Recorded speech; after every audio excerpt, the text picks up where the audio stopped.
they've responded to what was always going to be a really challenging night. You know, we were so smooth through the quarterfinal, and you know, relatively unscathed through the second round. So we knew that at some point we were going to concede and we would have to respond. Denmark have had an incredible tournament. I mean, I've got to give them huge credit. I thought they made it really difficult for us tonight. They pressed us so well, scored a fabulous goal. The boy's a super player. And but I think on the balance of play, you know, when you look at the number of saves we forced the goalkeeper to make and long periods of the game where I felt we were the biggest threat, I think we deserved it. And yeah, for our country, I mean, I've not heard this new Wembley like that ever, and to be able to share that with everybody and share it with everybody at home is very special. Thanks, Simon. Sammy Mockbell, Daily Mail. Hi, Gareth. Hi, Sammy. It must have been pretty torturous for you that whole 120 minutes. Can you talk a bit about the emotional roller coaster that you personally went through?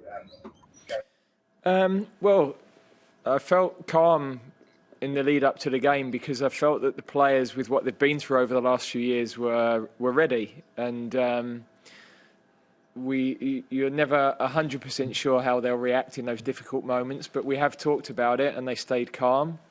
I didn't think we kept the ball well enough through Denmark's pressure from their front three, and we're going to have to do that better on Sunday because Italy are very good at it. So we need to find better solutions with that. But we found a way to win, and we found a way to find the spaces further forward. Once we'd got into their half, we were a threat all night. All of our wide players, Raheem, Bukayo, Jack, Phil when he came on, Mason, you know, those players that got in between the lines or were in those one-against-one situations wide, they were a real handful, and we managed to create good openings. I thought the goalkeeper for them had a fantastic game. He's a top goalkeeper.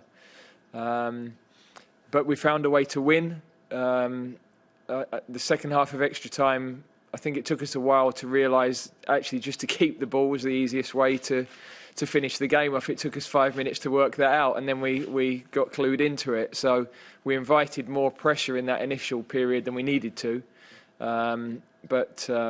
No, huge credit. These players have been immense from the first day we met up at Middlesbrough. The whole group, the boys that didn't make the final cut, the group that have been here together, all of the staff, they deserve what's been a really special night. Alex Howell, BBC Sport. Hi, Gareth. Hi, congratulations. Thank you.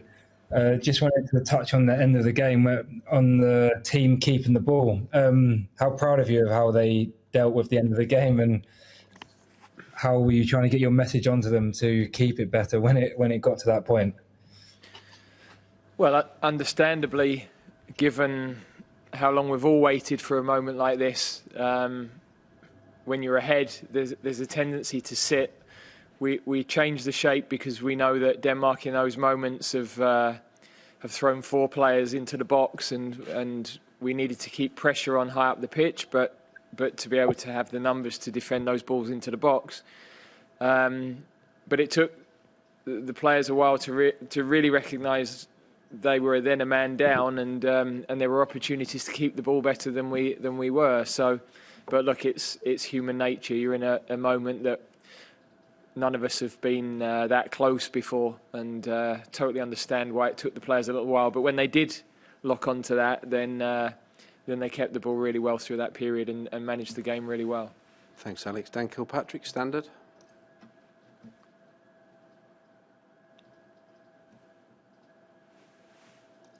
Dan, we can hear you now. Can you hear me? Yeah, we can. Yeah. I just want to ask you about Italy.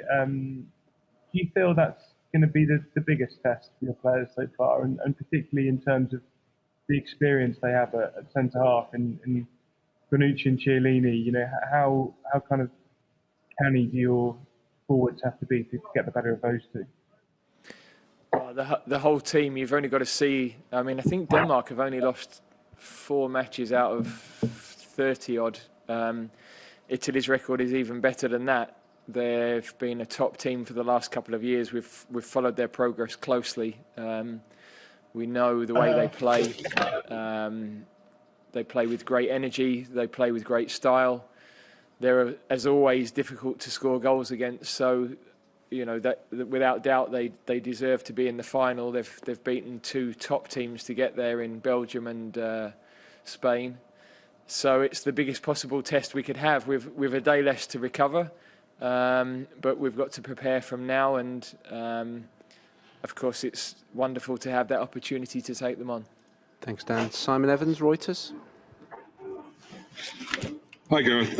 Just on the first time the team have been behind in a game, and they seem to handle that obviously very well and reacted to it. But also just going towards the end of the 90, the sort of last 10 minutes of the game, there didn't seem to be an excessive panic about going into extra time. Was that something you were saying to the team, that you got a good bench, you got a lot of energy left to win it in 120 if need be? Well, what we said to them before the game is that they've found ways to win matches over the last 3 or 4 years in whatever circumstances it's taken. So whether that's been leading from the front, whether that's been having to come from behind, whether that's taken extra time, penalties, they've found those solutions, and we wanted them to have the confidence in that. And so I felt we were very dominant in that period, the last half an hour of normal time.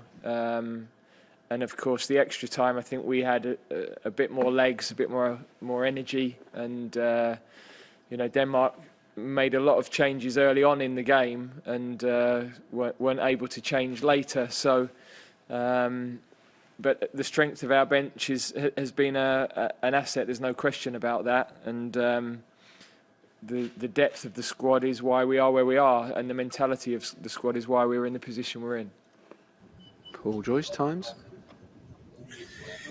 Hi, Gareth. Is it possible to check which players have ended the night with knocks? And also, could I just ask you about the substitution of Jack?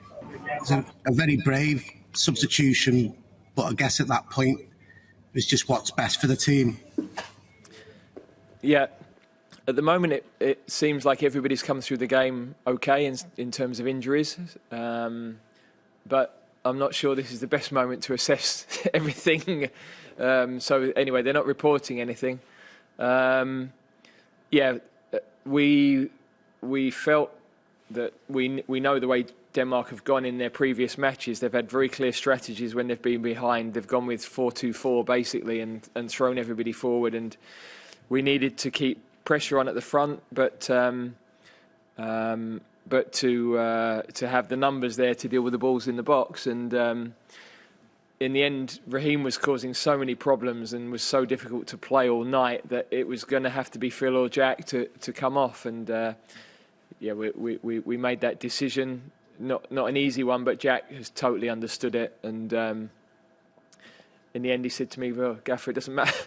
Not really bothered, really. We've got to the final. But I must say, I thought he had absolutely the impact we were looking for at the moment when he came into the game. I mean, Bukayo had actually settled into the game. He started a bit nervously, but he was playing well. But we just felt that Jack could give us even more at that moment. And Raheem running at Vestergaard on the other side was a change we fancied seeing as well. So all of those attacking players with Harry as well gave a fantastic contribution tonight. Okay, Jonas Dalgaard, Denmark. Hi, Gareth. We just had the Danish press conference, and both Kasper Hjulmand and Martin Braithwaite felt a bit unfairly treated in the situation with the penalty, and whether there was a ball on the field as well. How did you see that, and do you understand that they can feel unfairly treated? Yeah, look, I think I saw the ball on the pitch, so I wasn't sure how that would be dealt with. But I saw a game in England before where that happened, and the goal wasn't disallowed. I haven't really seen the penalty situation, but a lot of people have asked me the same question. But I think on the statistics of the game, the number of saves, I mean, Kasper had an incredible game in goal, and I think we had the better of the chances, and we created far more chances. So probably on the balance of the game, I think we deserved it. But if you're to say to me that the penalty was soft, I can understand. I'd also just say I think Denmark have had an incredible tournament. I was talking to Simon Kjaer at the end. His leadership, the way the team have played, the way they've responded to everything that's happened to them has been immense. They gave us an incredible game. We knew it was going to be difficult. We knew that before the autumn. We knew that from the games in the autumn. And they've got some very, very good players, and the coach has done a fantastic job. So they played an incredible tournament. Thanks. Rob Harris, AP. Hi, Gareth. Congratulations. Thank you. Have you had a chance to deliver a message to your players yet about the scale of this achievement on the pitch or anywhere, obviously, all the and how hard was it making changes earlier, given the number available these days? Well, I think that we felt the team were playing well, so there's a risk that you feel the need to make changes and affect the game when, if the team are playing well, maybe you don't need to do too much. All of the players that came into the game had a positive impact. It gave us the chance to have some freshness on the pitch, of course. And the opposition were constantly changing tactically, but we felt that the way we were dealing with that wasn't a huge problem. So sometimes it's bolder to do nothing, because the risk is if you don't do anything that it can go against you. But we were causing problems, we were creating chances, so we didn't see that problem within the game. Sorry, Rob, I've forgotten the rest of the question. Sorry, it was just if you had a message to your players at all. Yeah, you managed to sort of gather them to give a big message. Yeah, I mean, look, we've had 2 minutes with them. They were all off doing interviews. A couple are in the drug testing. But we just said, look, they deserve this. They've been fantastic as a group. The way they've supported each other right the way through this period. The guys that were with us in Middlesbrough, Jesse, Prowse, Ollie Watkins, Trent, they've all played a part in this, and they've been immense in their acceptance of the different roles and the moments to come in. We've got some stars who haven't had the amount of football they would want, the likes of Marcus Rashford, who's just got on with things and accepted that at the moment he's had to wait and be patient. But we wouldn't have got to the point we've got to without that mentality of the whole group. And they can see what it's meant to the whole country tonight and what it's meant to the fans in the stadium. I've never known the new Wembley like this. So for all of them, nights like tonight make it all worthwhile. OK, we have a bus to St George's Park to catch, so we'll have to finish with Theo Squires and Paul Echo. Hi, Gareth. Congratulations. Jordan Pickford, he had a couple of shaky moments in that first half, not playing as well as we've seen throughout the tournament, but he did improve it after the break. So I was just wondering, did you say anything to him at all at half-time to prompt that turnaround from him?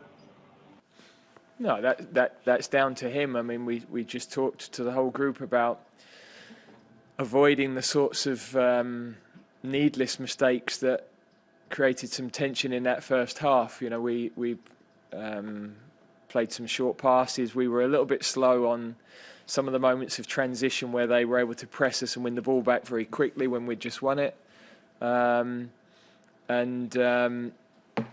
Most of the opportunities they had were in counter-attacks where we'd conceded the ball quite cheaply, really. So we did discuss that as a group, but the players deserve the credit for reacting in the right way at the right moment.